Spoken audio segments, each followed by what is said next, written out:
आज मैं आप लोगों के साथ एक ऐसे व्यक्ति का केस शेयर करने जा रही हूँ जिसने अपनी पूरी लाइफ में कई बार जाने और कई बार अनजाने लोगों को धोखे दिए हैं। लेकिन मृत्यु के बाद एक व्यक्ति जो पूरा जीवन इस दुनिया को भौतिक समझ के जीता रहा और लोगों को चीट करता रहा, उसकी क्या स्थिति होती है। इसी तरह से जेम्स प्रांग जो ग्रुप सेशंस लेते थे, उन ग्रुप सेशंस में एक बुज़ुर्ग महिला उनकी अपने कुछ साथियों के साथ वहाँ आई हुई थी। तो उन बुज़ुर्ग महिला की तरफ इशारा करते हुए जेम्स प्रांग ने कहा कि क्या आप अर्ल नाम के किसी व्यक्ति को जानते हैं। पहले तो उन महिला ने साफ इनकार किया कि नहीं, वो ऐसे किसी व्यक्ति को नहीं जानते हैं। इसके बाद जेम्स प्रांग ने कहा कि वो सेविंग्स के बारे में कोई बात कर रहे हैं। जैसे ही ये लफ्ज़ जेम्स प्रांग के मुंह से निकले,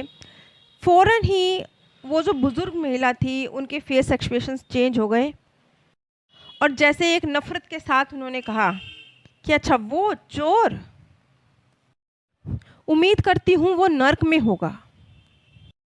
उस बुज़ुर्ग महिला ने बताया कि अर्ल ने जो भी उनकी सेविंग्स थी, पूरे जीवन का जो धन उन्होंने जोड़ा हुआ था, उसने उस सब को ख़त्म कर दिया। और ऐसा अकेले उसके साथ नहीं हुआ, बहुत सारे बुज़ुर्ग लोगों को उस व्यक्ति ने ठगा है। अर्ल ने अपने एक दोस्त के साथ मिलकर एक कंपनी शुरू करी थी और उसके लिए, क्योंकि वो बातचीत में बहुत अच्छा था, तो वो लोगों को कि वो उसकी कंपनी में इन्वेस्ट करें, इसके लिए तैयार करता था। और इसी सिलसिले में उसने कई बुज़ुर्ग लोग थे जिन्होंने अपने पैसे को उसकी कंपनी में इन्वेस्ट किया था। शुरुआत में अर्न को भी इस बात का आइडिया नहीं था कि ये कंपनी इतनी बड़ी फेलियर साबित होगी, लेकिन बाद में जब सब कुछ फेल हो गया तो वो सब कुछ बीच में छोड़कर भाग गया। उस वक्त उसने सिर्फ अपने आप को सेव करने के विषय में सोचा कि वो फाइनेंशियली सेफ रहे और उसके जो पार्टनर्स हैं जिन्होंने पैसे इन्वेस्ट किए उनकी कंपनी में, वो उन्हें बीच में छोड़ दे। इसके अलावा भी अर्न की लाइफ के बहुत सारे पहलू रहे होंगे जो इस सेशन में खुल के सामने नहीं आए, क्योंकि इस सेशन में तो वो सिर्फ उन बुज़ुर्ग महिला से माफ़ी मांगने के लिए मौजूद था और उसे जब एक बैकग्राउंड में क्या चला है अर्ल के साथ, उस चीज़ को समझ पाई वो बुज़ुर्ग महिला, तो जितना वो जो क्रोध और नफ़रत था उनके मन में अर्ल के प्रति, वो तो साफ हो गया और अर्ल हल्के मन से वहाँ से चला गया। लेकिन आत्माओं के ऊपर भावनात्मक रूप से जो वो किसी को कष्ट देते हैं, दर्द देते हैं, उसका एक बहुत बड़ा बर्डन होता है। जैसा कि मैंने कहा कि अर्ल की ज़िंदगी के बहुत सारे पहलू रहे होंगे, तो उसने कुछ बहुत सारे गलत कर्म किए होंगे। तो उसने बताया कि वो इस समय सोल वर्ल्ड में एक ऐसे स्थान पे हैं जिसे आप हॉस्पिटल जैसी एक जगह कह सकते हैं, एक ग्रीन ऊर्जा से भरा हुआ स्थान। जैसे कि जो इस तरह की आत्माएं होती हैं, बहुत सारे पहलू रहे होंगे, कभी उसने जान के लोगों को चीट किया है, कभी अनजाने में किया है, लेकिन कुल मिला के वो एक नेगेटिव सोल रही है। तो अर्ल को एक बीमार आत्मा की तरह डील किया गया। जैसे धरती पर कोई बीमार हो जाता है तो उसे अस्पताल में पहुंचाया जाता है, फिर उसे ठीक करके वापस उसे घर भेजा जाता है। इसी तरह से जब अर्ल सोल वर्ल्ड पहुंचा तो इस वक्त वो सोल वर्ल्ड में एक हॉस्पिटल जैसे स्थान पे था जो ग्रीन ऊर्जा से भरा हुआ था। लेकिन वो स्थान एक ऐसा स्थान था जहाँ उसने जो भी लोगों को दर्द दिए हैं, उसकी वजह से जो लोगों को दर्द हुए हैं, उस दर्द को वो फील कर रहा था। और ये दर्द किसी भी तरह के हो सकते हैं, सिर्फ पैसे से नहीं, किसी भी तरह के भावनात्मक दर्द, शारीरिक दर्द, धन के जाने का दर्द,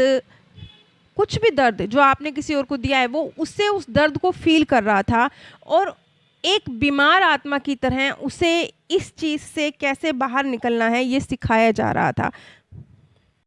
क्योंकि अर्ल को जब दोबारा जन्म मिलेगा तब वो थोड़ा सा मजबूत स्टेज के साथ, ताकि क्योंकि जो कार्मिक अकाउंट हैं उसके वो वापस आएंगे, तो उन्हें सहन करने की क्षमता भी तो होनी चाहिए ना, उन्हें क्लियर करने की, उन्हें चुकतू करने की क्षमता भी तो होनी चाहिए ना। तो एक तरह से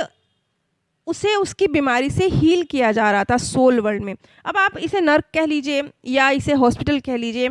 लेकिन मैं इसे बीमार आत्माओं को हील करने वाला एक स्थान, एक हॉस्पिटल जैसा स्थान यही कहूँगी, मैं नर्क नहीं कहूँगी, क्योंकि एक्चुअल में नर्क है भी नहीं। क्योंकि थोड़ा सा ध्यान दीजिए, जो ऐसी आत्माएं हैं जिन्हें बिल्कुल नर्क में स्थान मिलना चाहिए उन वो बहुत बहुत कम है। लेकिन अगर आप जीवन पे ध्यान देंगे तो बहुत सारे सामान्य लोगों ने जो जीवन जी रहे हैं वो उसमें वो बहुत सारी लोगों को चीट करते हैं। सामान्य लोगों की मैं बात कर रही हूँ, एक जो 80% लोग इस दुनिया में जो साधारण स्तर के हैं वो जो गलत कर्म करते हैं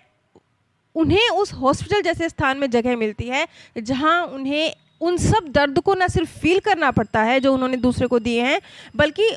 उनसे अब कैसे डील करना है इस चीज़ की हिम्मत भी दी जाती है। उन्हें एक तरह से ठीक किया जाता है ताकि वो फिर से अपनी जीवन की जो यात्रा है शुरू करें, अपने कार्मिक अकाउंट को फिनिश करें। ऐसे ही स्थान पर इस वक्त अर्न था सोल वर्ल्ड में, जिसके बारे में उसने बताया कि वो हॉस्पिटल में है। अब आप ये समझ लीजिए कि इस भौतिक दुनिया में मन तो सबके छिपे पड़े हैं, किसी का मन के अंदर क्या है आप कभी नहीं जान सकते, कभी भी नहीं जान सकते, वो हमेशा छुपा ही रहता है। लेकिन सोल वर्ल्ड में आपका मन एकदम नंगा है, आपके अंदर क्या चल रहा है, क्या किया और क्यों किया, सब बिल्कुल प्रत्यक्ष है। यहाँ पर इस बात पर ध्यान दीजिएगा कि सिर्फ क्या किया नहीं, क्यों किया भी प्रत्यक्ष है। क्योंकि जब क्यों पे ध्यान जाता है ना तो आधी बातें सोल्व हो जाती हैं जो कि इस धरती पर नहीं होती, क्योंकि इस धरती पर क्या किया सिर्फ इस पे फोकस होता है, क्यों किया इस पे फोकस नहीं होता। इसके बाद अर्ल ने एक दूसरी बुजुर्ग महिला जो वहाँ उन्हीं बुजुर्ग महिला के साथ आई थी, वो उन्हीं की मित्र थी, उनकी तरफ इशारा करते हुए बताया कि क्या आपको याद है कि जब आपके हस्बैंड हॉस्पिटल में थे और उनकी बीमारी ही डायग्नोज नहीं हो पा रही थी कि उनको क्या दिक्कत है, तब अचानक से किसी और फ्लोर पे जिस डॉक्टर को जाना था, जिसका उस रूम में ड्यूटी भी नहीं थी, वो डॉक्टर उस रूम में प्रवेश करते हैं और वो जो उनका पेशेंट भी नहीं था उसके विषय में बताते हैं कि इस व्यक्ति को ये प्रॉब्लम है और इस तरीके से इसका ट्रीटमेंट चलना चाहिए। ये बात जब अर्ल ने जेम्स प्रांग के थ्रू उन बुज़ुर्ग महिला को बताई तो वो बुज़ुर्ग महिला आश्चर्यचकित रह गई, क्योंकि हकीकत में ऐसा हुआ था। वो उनके पति काफ़ी बीमार थे और समझ ही नहीं आ रहा था कि उनकी बीमारी की वजह क्या है,